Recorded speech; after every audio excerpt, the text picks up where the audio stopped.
Hi guys, welcome back to Melissa Loves Orchids. This is Melissa, and today's video is being filmed on Memorial Day.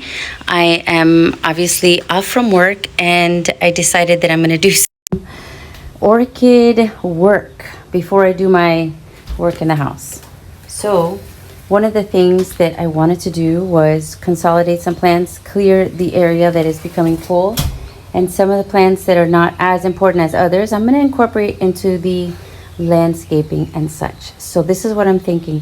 Some phals, I have to show you how I already took them from the countertop and I put them in my tree, which is in the front of the house. And I showed you how I do it because I used to attach them to the tree, and sometimes they do fine like that, but sometimes they get dried out. So I'm going to show you how I just took the whole basket with whatever was in it and I zip tied that to the thin branches of my tree. These are the same, so I'm thinking of putting those together somewhere. And don't look around if you see a mess. We had a nice pool day yesterday. But this is what I'm starting to clear out. There's 3 pots already emptied out that I put on the front tree. These are probably going next. Yeah, they're pretty, but I don't have room for all of these phals. Some of these phals are going to go outside into, not this one though, because this one has a fragrance, really good fragrance. But the ones that are like no name ones are probably going to get incorporated into the trees and the natural landscaping, so that I can have room for really special ones that I'm thinking of getting. But in any case, this is too much of a disaster. This is too much of a mess, and it's driving me crazy. Even though I'm not a neat freak, as you might say, it's just too much of a mess. It's just crazy. Like, I have them hanging from everywhere. Something like this. This basket is going to go into a tree.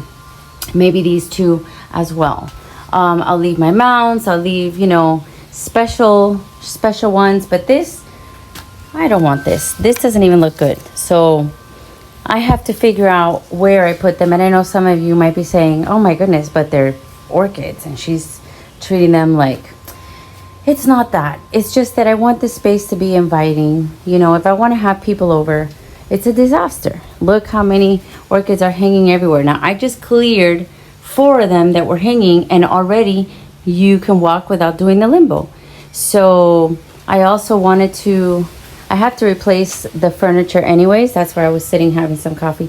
I have to replace this furniture anyway because it is falling apart. I got it from Wayfair, and I guess, if you wet it, it starts to do this. So it's lasted, I think, 1.5 years or 2 years.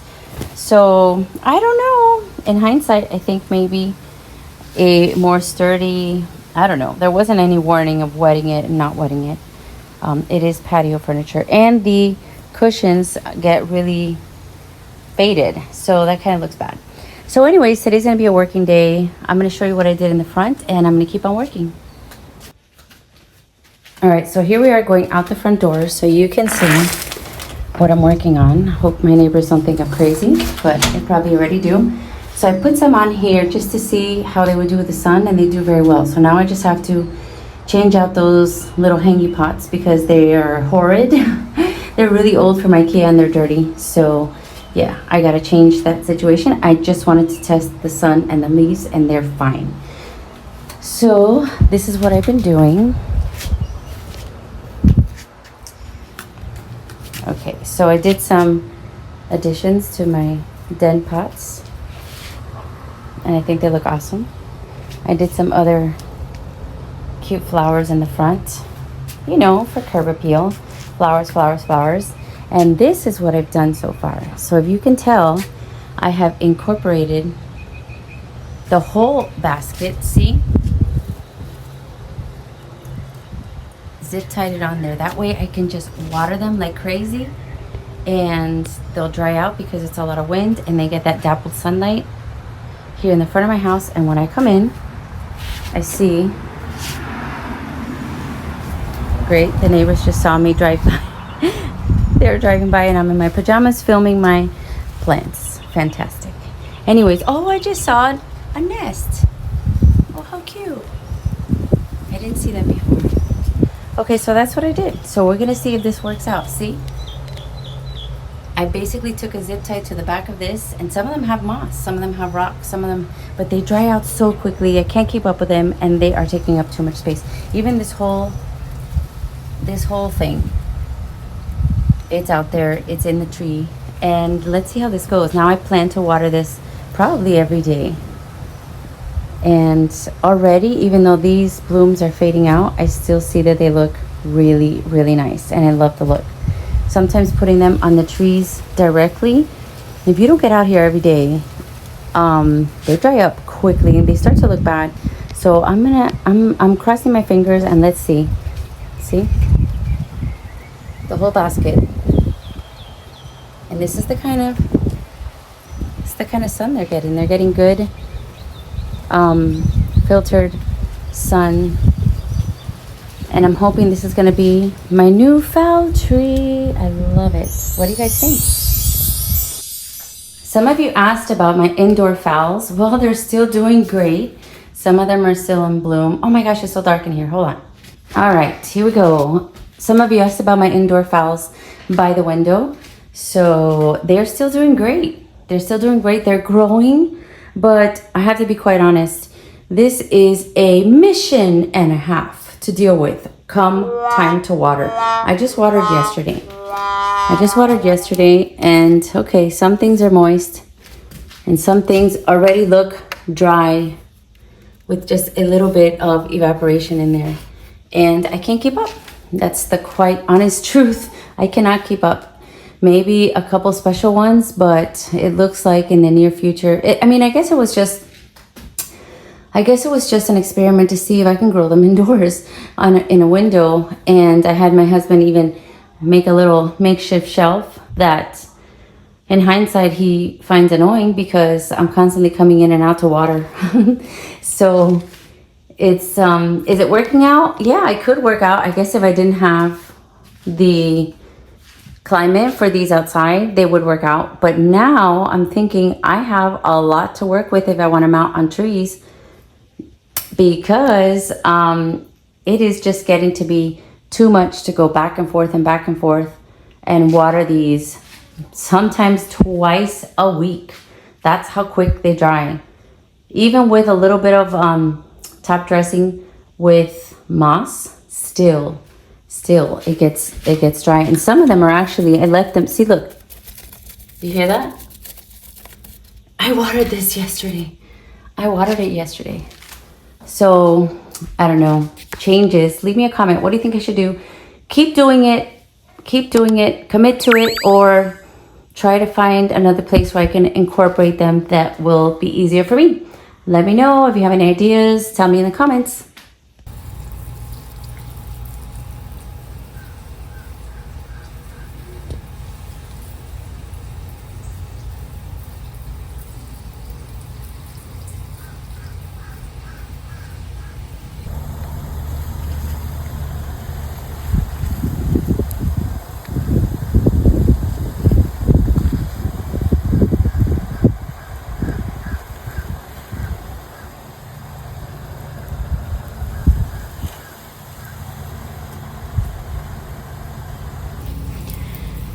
Hi guys, okay, so this part is going to be called Emergency 911.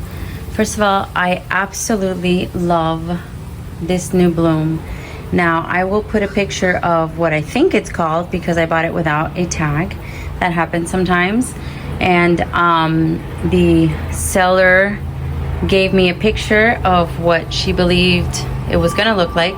Now, I think she said white and red, but I guess this was what she meant, lime green and fuchsia with really mustardy yellow in the center, in the throat.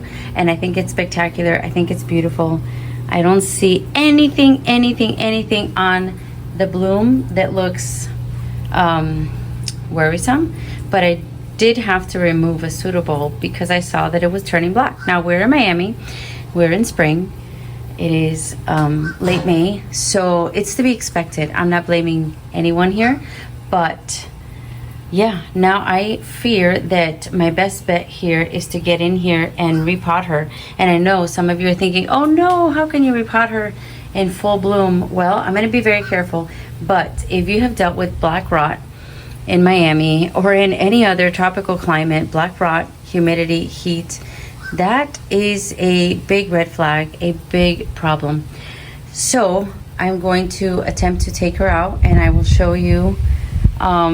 I was gonna set the stand and show you as I do it, but I'm a little bit anxious about it, so I'm gonna take her out and then I'll show you what she looks like. But I want to save the plant rather than just saving this particular bloom. I filmed her in a little short, and I'm going to again try to save the plant. This is where I saw the rot,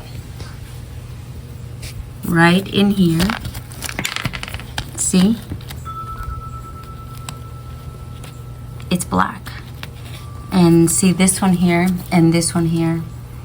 I gotta get in there, and I did want to wait, but I did see some signs on the leaves that show me that there might be some kind of fungal something going on. So I want to get in there, I want to cut away, and I want to save this plant. So let's get to it. All right, so I said to myself, Melissa, don't be a big baby. Just turn on the camera so they can do it with you. So we're gonna do this, and I have some pretty brand new cutting tools that are disinfected and ready to go. I have my hose close by, even though it is making a disaster. It's wetting the whole patio because I have to buy a new one. So I bought this one that I think it was from online. I'm pretty sure you've seen it before. It has the expandable rope, but look at it.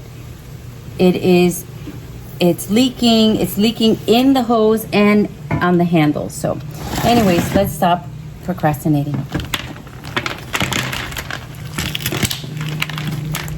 So usually a little bit of push. Oh my gosh, that was it. That's all it takes. All right, so I'm being very careful with these blooms, but yes, can you see the problem? So first let's figure out what it's in. So this looks like coconut fiber, cocoa husk, whatever you call it. A lot of this fertilizer that's the, what do you call it? Slow release. So I am going to grab something else to help me here. So right now, this media is the consistency of almost like dirt, and I don't think they like that very much. They like, see, look, this just came off. So yeah, I think that I'm doing the right thing. So sometimes you got to sacrifice a bloom in order to save the plant. And it kind of sucks, you buy a plant and then you got to save her and all that. But I didn't see this. So lesson to all of you, when you go buy something, make sure that you inspect it very well. Don't just fall in love with buds like I did. I fell in love with the buds and look what happened. So I'm going to actually put a little bit more water so I can see what's going on.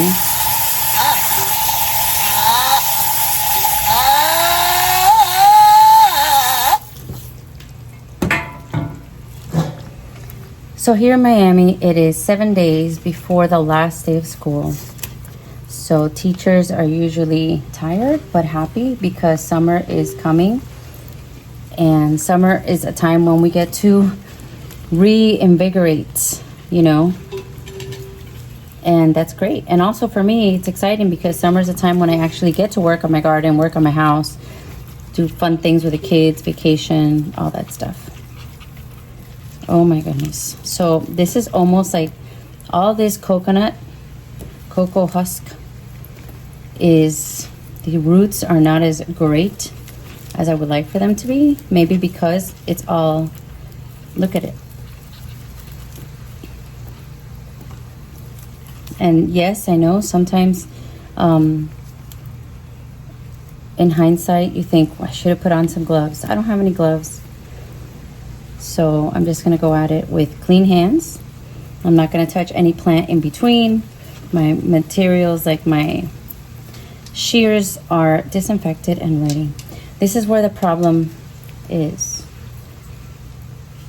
Like this hole, and it's so sad because look, it's black here at the bottom. It's black here at the bottom, completely black, broken roots. This pseudobulb, it's almost like it's telling me that I should do this, which means it's going to turn out to be a much smaller plant. But if I saved it from rot, then it'll be worth it.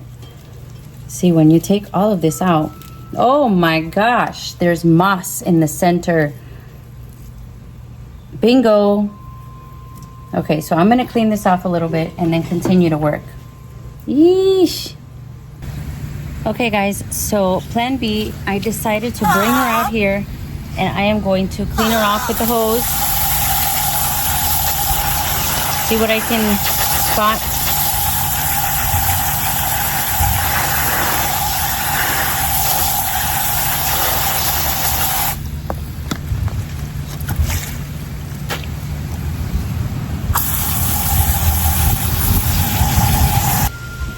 Okay guys, oh my gosh, that was crazy. So here she is. Let me show you what she looks like. Flowers are still okay. It breaks my heart, but look, when I took her out, it's almost like the rhizome has already been infected, or it's almost succumbing to the fungus or bacterial, something like that.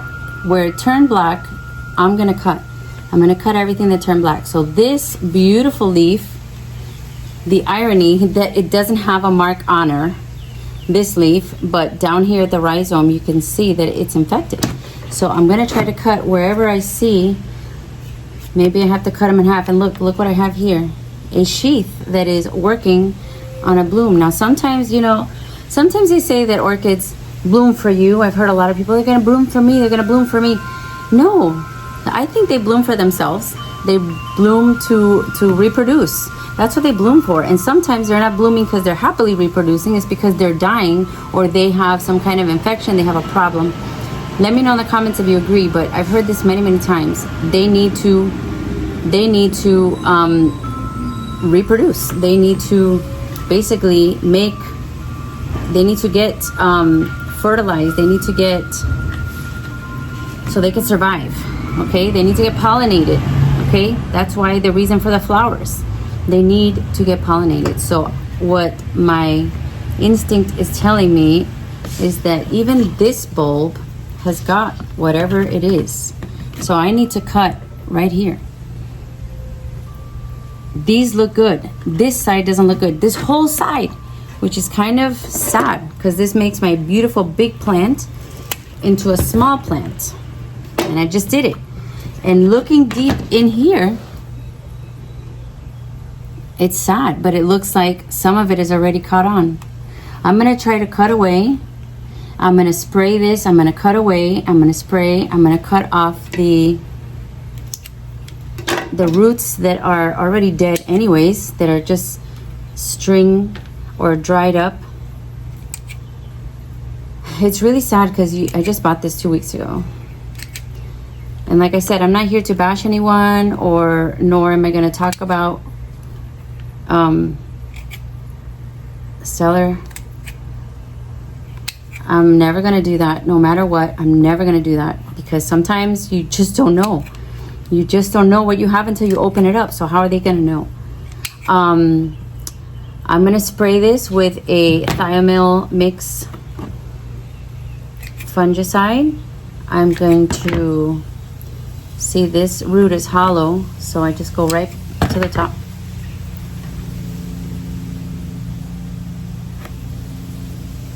Some of the roots are not they're not completely 100% good, but I'm afraid to cut off too many. I don't want to go cut root happy, and then I don't have enough to sustain her.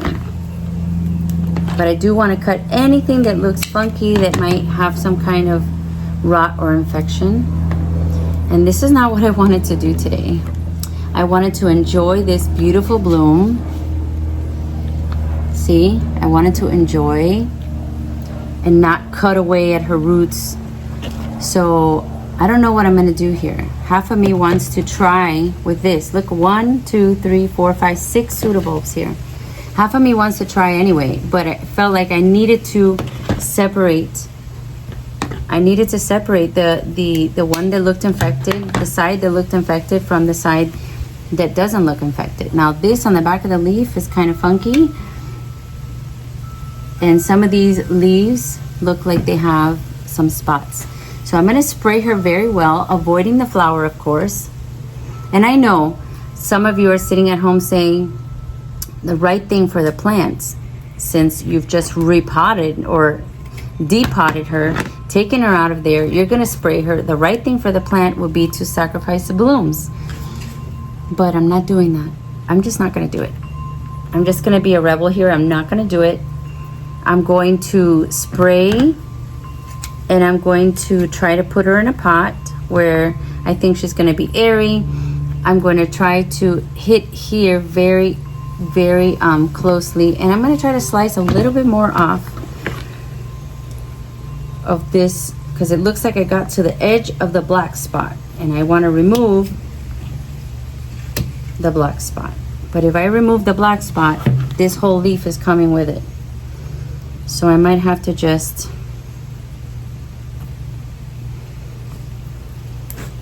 oof. And it's hard, guys. It's hard because sometimes you got to do what you got to do. Now, the only thing that looks a little bit crazy, and by crazy I mean impossible danger of still having rot, is this little section right here. That little darkening right there. And sometimes I've had that darkening before, and I've sprayed it and I've treated it and it has recovered. So that is my goal. My goal is, okay, obviously this pot is not gonna work anymore. I'm gonna have to pick a smaller pot and see what happens. Maybe that. Pick a smaller pot, spray it, let it dry up, and then try again. You know, there's nothing you can do. I'm gonna try again. So every time I look, the root is like broken. So as for this part,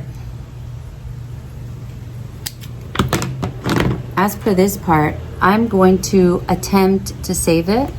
I'm going to attempt to save it in another pot. And if it ever looks 100% okay, I mean, who knows? Maybe there could be a reunion again. But for now, I have to take off the part that has black rot from the part that looks like it's safe and sound. Okay, so that's it. Wow, that was a little painful to see a nice big blooming Cattleya with 1, 2, 3, 4, 5, 6, 7, 8, 9, 10, 11 pseudobulbs, and then now just have this. So my goal is to save her, and hopefully I did. Next step, I'm going to spray her, and then I'm going to put her in one of these pots and hope for the best. Okay, here she is, all done, sprayed, cleaned, zip tied, and lava rocked into this pot, so at least I can enjoy the bloom. Hopefully she won't freak out that much, although I'm anticipating that she may. I maybe should spread her out a little bit more from the rest. I might do that. And then the other one, I wanted to be able to remember what pot she's in, so I put her in this pot that I really don't care for that much. And again, I sprayed her, cleaned her up as best as she's gonna be, and I have to find a spot for her that she is quarantined, I guess, far away from the others, so that she doesn't pass this infection or whatever is going on with her. I mean, she could be virus, who knows? I don't have any kits, but you can see Now after I cleaned, you could see how she was turning black. So this is just, when you see this, that might be a sign to dig deeper, because I saw that. I didn't see that when I bought her, but I did see that at the edge of the leaves. And inside was mayhem. So I put her in there with some lava rock just to kind of give her a chance. Maybe she wants to recover. And maybe one day both parts can meet again, who knows. But for now, I'm gonna separate her, and who knows, maybe she gives me a nice little bloom. But sometimes you just gotta do emergency room, and because I could have passed through to the other side and I could have lost the whole plant. So there goes that. That was kind of a stressful plant situation, but hopefully crisis averted, and I have a healthy side and this side. All right, so I found a spot for her here under this tree where I can remember to water her and just keep her away from the others, because you never know. You never know. Fungal spores are going to be basically floating through the air, and any plant that has any kind of problem is susceptible to, you know, having this kind of situation if you have them too close by. Bye, see you later. All right guys, so the next thing I said I was gonna do is make a compote. I'm gonna make a compote of these dendrobiums, Burana green, jade, purple, I don't know exactly what they're called, but I think I may have 3 of them. So I wanted to put them here in this basket so I can hang them. And if for some crazy reason this is a different color, I don't care. It's okay. I'm gonna try to cut off this that's completely dried out, save the ones that are good. And sometimes, you know, they look dried out, but they're still supplying energy. So let's see how this goes. I'm not gonna put you through it because I just did that, and I'm just gonna clean this up a little bit. Looks like it needs it anyways. And I clean this up a little bit. I have my lava rock ready to go. This is a huge stone, but I have my lava rock washed and ready to go, my pots, and here goes nothing. All right, so here's my newly formed basket compote. So I took all the random dendrobiums that were in a pot and I put them in this huge basket because I thought it looks nice. Lava rock. I cleaned them up. So I love this. I love the look of a humongous compote with a lot of different blooms. So let me know what you think. I don't have space to have so many different dendrobiums just floating around. The no ID ones, the den fowls. So I put them together and this makes me happy. I love it. I absolutely love it.